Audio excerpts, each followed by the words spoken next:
რუსული FSB-ს მტკიცებით რუსი გენერლის მკვლელობის მცდელობისთვის დაკავებული კაცი მოსკოვში თბილისის გავლით ჩავიდა.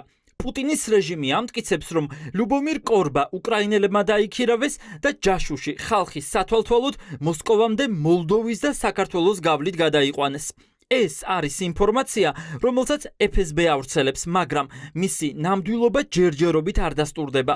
რუსული გამოძიების ვერსიით, კორბას შეიარაღებული ძალების გენერალური შტაბის მთავარი სამმართველოს უფროსის პირველი მოადგილის, ვლადიმერ ალექსეევის მკვლელობა ჰქონდა დავალებული.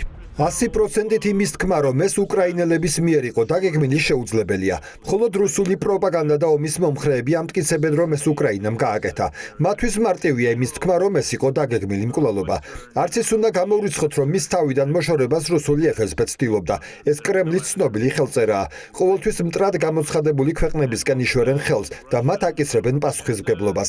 სავარაუდოდ ახლაც იგივე პროპაგანდასთან გვაქვს საქმე. საქართველოს მთავრობა უკვე რამდენიმე წელია ცდილობს კრემლთან დამეგობრებას. ისინი იღებენ კომპლიმენტებსაც, მაგრამ კრემლში ისინი მეგობრებად არ მიაჩნიათ. ახლაც იგივე ხდება. იმის მტკიცება, რომ სავარაუდო მკვლელმა მოსკოვში ჩასასვლელად გამოიყენა პოლონეთი, მოლდოვა და საქართველო, დიდი ალბათობით ტყუილია და FSB-ს სპეცოპერაციის ნაწილია.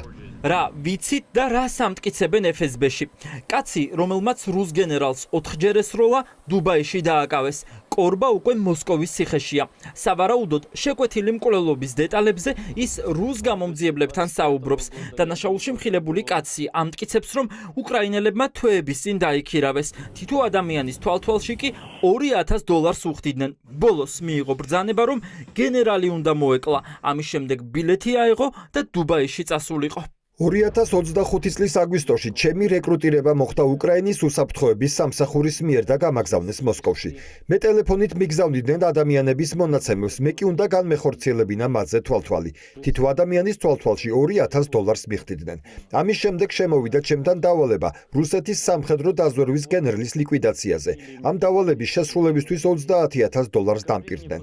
ოპერაციის შემდეგ მომეცა დავალება წავსულიყავი აეროპორტში და გავფრენილიყავი დუბაიში. დუბაიდან მქონდა ბილეთი რუმინეთში. იქიდან კიევში უნდა ჩავსულიყავი, სადაც შემხვდებოდა გენერლების ჯგუფი, რომლებიც მაძლევდნენ დავალებებს. ის რომ დაკავებული ნამდვილად უკრაინელებს ყავდათ ქილერად დაქირავებული, არაფრით დასტურდება.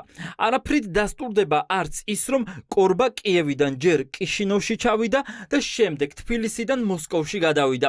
FSB-ს მთავარი მტკიცებულება ეს კადრებია, სადაც ჩანს, რომ დაკავებული მამაკაცი აეროპორტში იმყოფება. რუსული გამოძიების ვერსიით, კორბამ მოსკოვის ერთ-ერთი სამალავიდან მაყუჩიანი იარაღი წაიღო. გენერალ ალექსეევის საცხოვრებელი კორპუსის სადარბაზოს კარის ელექტრონული გასაღები კი მისი კიდევ ერთი თანამზრახველისგან მოიპოვა. რუსული FSB-ს მტკიცებით ეს ზინაიდა სერებრიცკაია, რომელმაც ალექსეევის კორპუსში ბინა იქირავა და თვითონ უკრაინაში გაიქცა. მე მინდა გაცნობოთ იმის შესახებ, რომ ჩემი ნაცნობი ჩამოვიდა მოსკოვში უკრაინის სპეცსამსახურების დავალებით. მისი მიზანი იყო გენერალ ლეიტენანტის ალექსეევის მკვლელობა. მან მთხოვა დახმარება, რომ ყოფილიყავი მისი თანამზრახველი. მე უნდა მეშოვლა მისთვის კონსპირაციული ბინა და დავხმარებოდი დოკუმენტების მომზადებაში, რასაც ძალიან უნანობ. ოფიციალური ვერსიით, კორბამ რუს გენერალს ჩასაფრება ლიფტთან მოუწყო და 4-ჯერ ესროლა. თუ რუსულ გამოძიებას დავეყრდნობით, ამის შემდეგ კაცმა იარაღი გადააგდო და დუბაიში გაფრინდა. რაში დასჭირდებოდა ახლა უკრაინულ მხარეს რუსის სამხედრო მაღალჩინოსნის მკვლელობა, როცა რუსეთსა და უკრაინას შორის სამშვიდობო დიალოგია დაწყებული. სამხედრო ექსპერტები ვარაუდობენ, რომ FSB-ს ვერსია დაუჯერებელია და რეალურად საქმე შურისძიებასთან გვაქვს. კორბა გახლავთ რუსეთის მოქალაქე.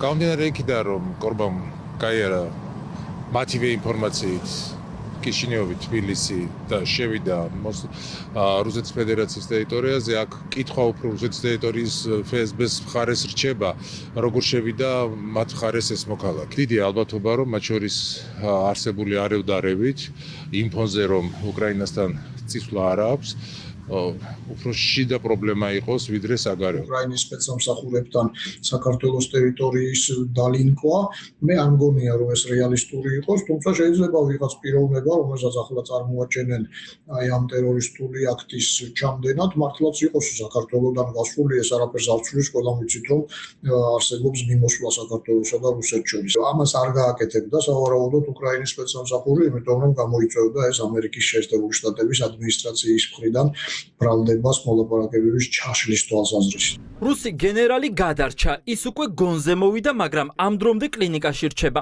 კიევში ბრალდებებს უარყოფენ. ვლადიმერ ალექსეევი სწორედ ის სამხედრო მაღალჩინოსანია, რომლის ოჯახიც ყულევის სპორტის ქართველ მფლობელებთან არის დაკავშირებული.